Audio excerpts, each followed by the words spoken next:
మారిన చంద్రబాబునే ఈ దఫా తెలుగుదేశం పార్టీ వాళ్ళు చూస్తున్నారు. రోజు తెలుగుదేశం పార్టీ కార్యాలయం ప్రజల నుంచి వినతులు తీసుకోవడానికి ఒక టీము, స్వయంగా చంద్రబాబు గారు వారంలో ఒక రోజు వెళ్ళి ఆ వినతి పత్రాలు తీసుకుంటుంటాం. అట్లాగా వెళ్ళినటువంటి సందర్భంలో నిన్న చంద్రబాబు గారికి ఒక కాసేపు పార్టీ కార్యాలయంలో ఆపాల్సి వచ్చింది. ఎందుకంటే పార్టీదే కార్యాలయం ముందుకు వచ్చే వాళ్ళందరూ పార్టీ వాళ్ళే ఉంటారు, బయట వాళ్ళు ఎవరు ఉంటారు.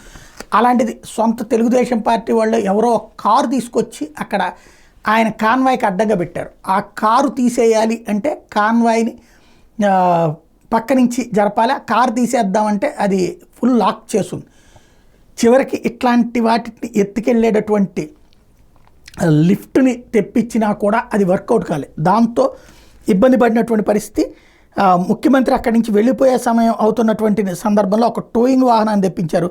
దాంతో కారును తొలగించే ప్రయత్నం చేసిన విఫలమయ్యారు. దీంతో కాన్వాయ్ని కొద్దిసేపు ఆపాల్సినటువంటి పరిస్థితి వచ్చింది. చంద్రబాబు గారి కాన్వాయ్కి అడ్డం పెట్టి తాళం వేసి వెళ్ళిపోయినటువంటి ఆ కారు ఎవరిది అనేది ఇప్పుడు ఆరాధిస్తున్నారు.